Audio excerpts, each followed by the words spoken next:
did TED Talks. So the idea was do a TED Talk about, they got to pick their audience and they chose teachers. This was their choice.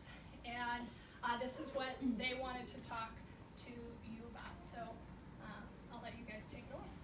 Alright, so hi, I'm Elizabeth Lease, and this is Madison C., and we're doing Clash of the Generations.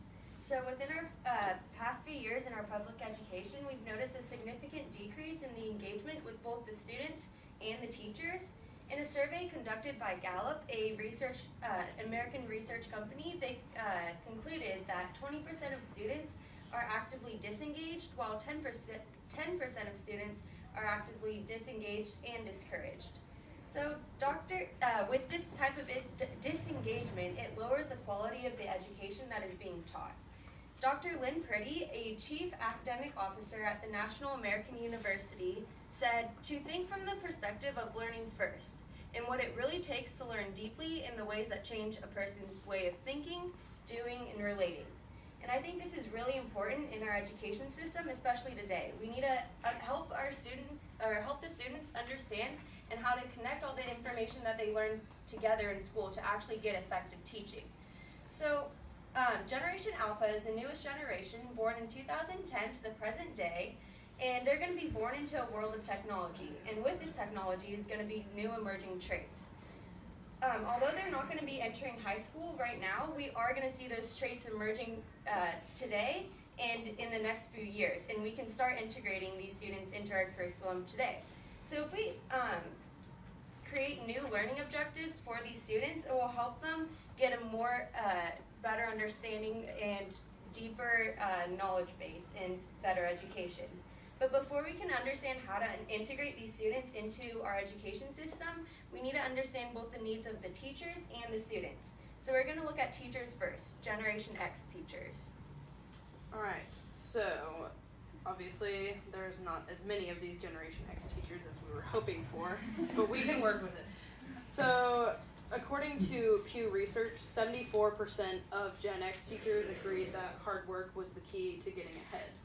And this is exactly the type of work ethic that is needed to be a teacher. You have to want to be able to work with your kids, and you have to want to actually work with the kids. They are also very career oriented. They love their job. They love coming in and teaching what they know to students. And they're also very involved in new ideas. They like new ideas and new challenges and learning how to do new things. And that goes with open to change. You want to learn how to do these new things, and you want to learn how to work with these new people.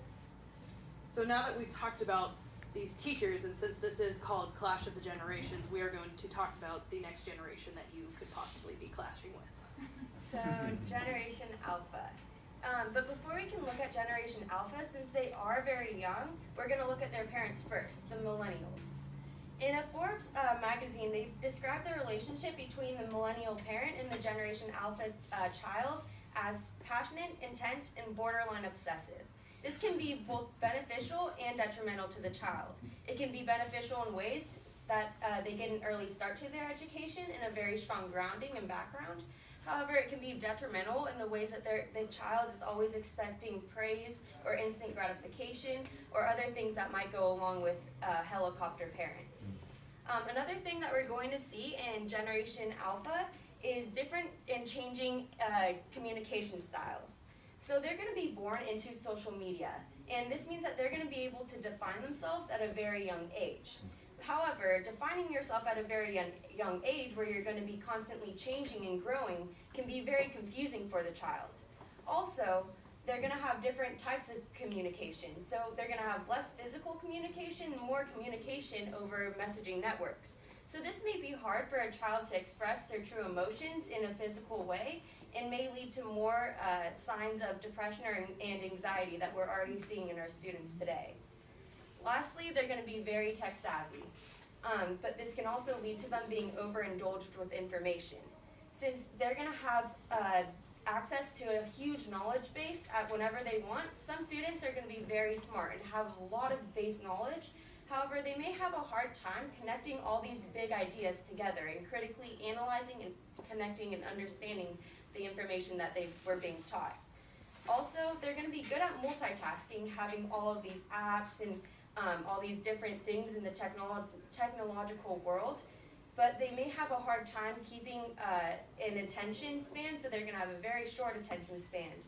Also, along with technology, is going to make it hard for them to filter through the facts and the myths. So while researching on the internet, they may find something. However, how will they know if it's a credible source and know if it's a credible information that they're actually reading?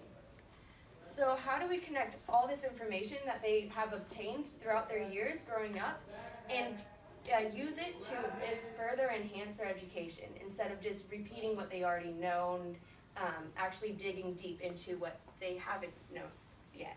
So now that we understand some basic underlying traits of both the teachers and the students, there's going to be some traits that clash. Alright, so before I talk about some of these clashing traits, I want to put this question into your head. You don't have to answer out loud, but I just want to put it in there.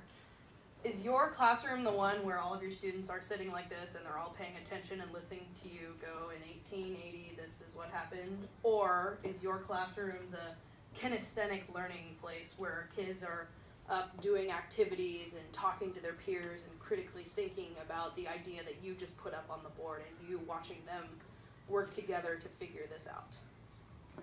So just think about that while I talk about these clashing traits. So some of these clashing traits include traditional lecture habits. For these students, they have a terribly short attention span, so if you're standing up here and lecturing, it's going in one ear and out the other. They're not going to obtain anything. These kids are very kinesthetic almost, and it's just going to be impossible for them to sit in a room for an hour and listen to you talk. They also have different communication styles. They've almost created their own new language because they were born onto social media, so they have emojis and slang and acronyms that they use, and they can basically communicate through emojis. It's incredible. I've seen it happen before. And another one of these clashing traits is pushing for critical thinkers, since these kids are very surface level and they have so much information that they think that they know everything, but they can't analyze it at a deeper level. They can't get the real underlying meaning of it, and they can't read between the lines of the text and find out what it's really saying or what it's really asking. So just because there are these clashing traits doesn't mean that all traits are clashing. You guys also have some complementing traits, which Lizzie is now going to talk about. And some complementing traits are that we've realized that both of these generations seem to be fairly flexible. They've grown up in a world that is constantly changing and it's very global. And they're open and understanding to all the events that are taking place and can adapt to the situation that they're presented with. Also, we found that they're also respond very well to instant gratification. So if you can find a way to effectively get work done in the classroom, both the student and the teacher will respond very well. So we came up with some solutions to help integrate these students into the classroom. These solutions aren't limited to these four. There's multiple and thousands and millions of different ways to integrate them into this classroom. But the four that we came up with were... One of them was a media center. So out at Butte College, we have something called Canvas, and it's basically where you can turn in assignments, papers, take tests or quizzes, all online, and it's also an easy way to communicate with instructors outside of class because we don't have the same class every single day over and over. We have, Monday, Wednesday, Friday, and Tuesday and Thursday classes. So if I need to get a hold of my instructor and ask him a question, I can send him a quick message over Canvas and he'll get it. It's almost like a text, but they don't actually have access to your phone number. And it also kind of ties in with that instant gratification. The second you turn in your homework, you know what you got on it. It shows you what your grade is and how you've been progressing, so that also ties in with that. And so we were thinking of integrating something like this back into the high schools. Another thing would be bringing in real-world examples or ideas into the classroom and connecting it with your curriculum. So it keeps the information relevant, and also it makes it really relatable to the student. They're going to have access to the internet, so they know what's going on, or they have an idea of what's going on. So if you can actually connect it to what you're trying to teach them, they're going to be more engaged with the information and actually understand it. It will also convey the importance of staying up and keeping updated with the global world and understanding why education is so important in today's society.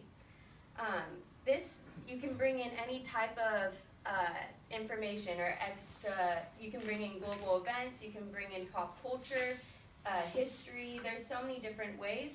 And this will make the kids smarter and smarter, and this will go into critical thinking as well, because once they are able to see all these three aspects and how they all work together, it's going to make it easier for them to figure out other ways and how they connect as well, which also leads to pushing for critical thinkers. Alright, so since these kids are very surface level and they don't know how to do that deeper level of thinking, this is something that we really need to push for, and one of the ways that you can do this is using images. So since these kids were born on social media, they look at pictures all day long. So if you can pull up an image of something that happened in the 1800s and ask them, what do you think is happening? They can read anything in a picture. So if you can relate pictures to what is going on now, it will help them to be able to critically think and actually think to that deeper level and figure out what exactly you're trying to convey instead of just telling them what's happening. And then lastly, instant rewards. So these students are really focused on getting instant feedback. So let's say on Instagram, they look at the numbers that are being liked of their picture, and it is very important for them to get high likes. So they like this instant feedback and instant gratification. They like this positive feedback. So we think if you can bring this into the classroom and really tell them, hey, you're doing a good job. Or when they do an outstanding project, let them know. Or like Fisher has done with us, she gave us this project, and whoever excels in it, they get to go to the next step and get a few assignments off of their packets. It also brings into the kids' life that the world isn't fair. And although their parent has taught them, oh, everybody gets a trophy, in reality, only some people are going to get the trophies, and hard work does pay off. And that's really important in both education and in the business world, and for them to understand and to begin to learn. Alright, so to conclude our portion of the presentation, we wanted to leave you with a couple of things. First of all, audience is king and content is queen. If you can't connect to your audience, how can you convey the content? And teaching is a two-way street. Not only are you teaching, but the students are teaching you, new things every day. Like, how many of you have learned something new about social media that you never knew before from one of your students? It's incredible what this new generation has, so be prepared and get ready for Generation Alpha. Thank you.